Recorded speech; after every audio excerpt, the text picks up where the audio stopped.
እነሱ ይደነግጣሉ። መቀለ ይመታቸዋል። እኔ እርግጠኛ ነኝ የምነግራችሁ መቀለ ነው የሆነ ቦታ ላይ የማይጠበቅ ቦታ ላይ ይመታቸዋል። ከዛ በኋላ በቃ መግለጫ ያወጣል። ነገር በድምፅ ወያኔ መጥቶ በትግራይ ቲቪ መጥቶ መግለጫ ያወጣል። ይሄ ማንም የሰለቸው ነው። የህዝባቸውን ስለ ልቦና እንኳን መገንባት አልቻሉም። መገንባት አለባቸው።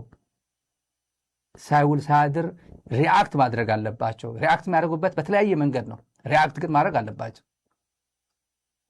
እንደዛ ነው። ካልሆነ ግን ብዙ ዋጋ ያስከፍላቸዋል። አዲስ አበባ ያለው ሀብቱን የሚጠብቅ አዲስ አበባ የገነባው ፎቅ አዲስ አበባ የገነባው አፓርትመንት ካለው ምናምን ሀብትና ንብረቱን ለመጠበቅ ሲል ቲዲኤፍ ውስጥ ተሰግስጎ ያለው ስንት ሌባ አጭበርባሪ እነሱን አቅፎ ሄዶ ቲዲኤፍ ሊቃና አይችልም። ቲፒኤልኤፍ ሊቃና አይችልም። የትግራይ መንግስት ሊቃና አይችልም። አይሶርት ጋር እኔ እየነገርኳቸው ማለት ትግራይን ለሀብቱ መጠበቅ ያደረጋት እኔ እዛ ከሄድኩኝ በአንድ አባላለሁ፣ እዚህ ከሄድኩኝ ንብረቴ ዘረፋለሁ፣ ንብረቴ ወረሳለሁ ብሎ ቲዲኤፍ ውስጥ ሆኖ